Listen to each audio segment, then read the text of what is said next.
and I will.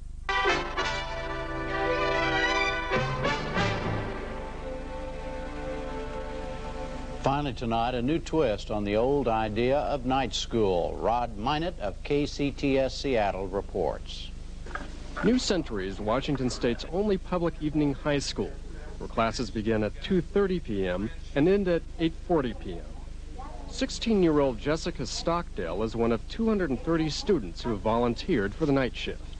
Most of my day school friends are like, well, how can you stay up so late and do all that so late at night? Well, it's like, well, how can you be up so early in the morning and do your schoolwork in the morning? That's the point I bring up is I just work better at night. And during the day, when most of her friends are at school, she goes to work at a part-time day job as a clerical assistant. Well, right now it's a really good experience for me, and it will help me get a better job in the future than just working at a fast food restaurant. Because I'll have clerical work, secretary work on my resume, and that'll look better than a fast food restaurant. So. New Century, which shares its space with a normal day school, was started in part because of overcrowding at neighboring schools. Washington ranks third among states with the most crowded classrooms, and projections show it will get much worse. According to the U.S. Department of Education, within a decade, Western states will see a 40% jump in high school enrollment. Gail McBride is New Century's principal. She says the night school has helped alleviate overcrowding since opening its doors 6 years ago. At the time, there were 2 large high schools that were built for approximately 1,200 students, and they were housing 17. And that changes things quite a bit. And the halls get very crowded, and the resources are stretched thin. It's a very cost-efficient program. It's use a facility twice. We have no construction costs that go into the millions of dollars over a series of years. Saving money on schools seems essential at a time when bond issues for education are routinely being defeated. So New Century offers a no-frills education. The only physical education class is night jogging.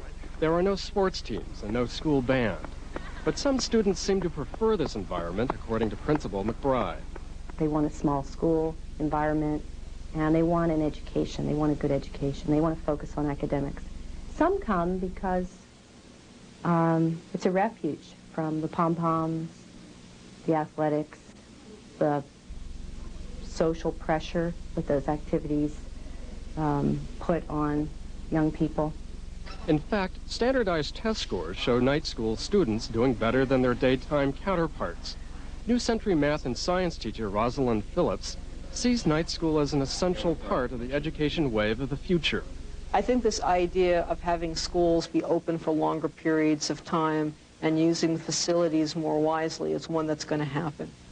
And whether it's 2 separate schools like New Century and River Ridge are, or whether it's one school with an extended day that goes from 7 in the morning to 9 at night, I think we're going to see that, particularly when we look at the fact that how we finance schools in the state. I think that rather than continuing to build new buildings all the time, we are going to have to look at some more efficient use of our space. But not everybody is convinced about night schooling. In Puyallup, Washington, where 3 bond issues for a new high school have failed in the last 2 years, overcrowding has reached a crisis point, according to Stan Cross. Our facilities currently are so overcrowded now. We've been just kind of cramming the kids in each year. As an example, Cross says at Puyallup's Rogers High, 1,800 students now squeeze into a building designed for 1,400. And you try to put 34 student desks into these small classrooms that are designed for 26.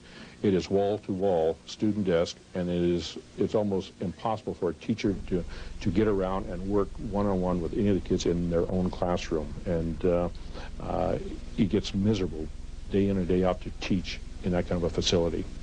High school senior Anna Erickson, who sits on a special committee charged with finding a solution to overcrowding, says the board considered adding a night school, but decided not to. Mostly for the reason of the disruption, and it's hard to schedule. Also, from an activity standpoint, it's really difficult to schedule football practices and basketball practices and the facilities, and also if you have the demand of 4,000 students all want to use the same practice fields, that has become a problem as well, and as well as other extracurricular activities such as music and band and using the performing arts. And at night, if you have classes going on and things, there's just no time.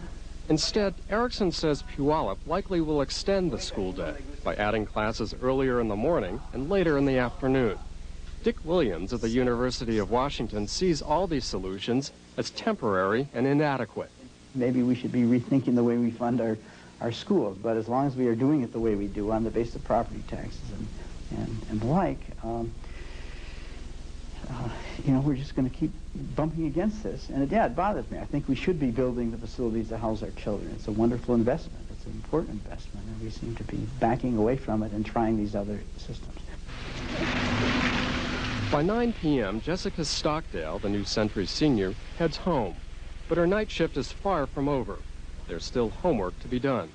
At least 2 more hours of study time before her school day ends.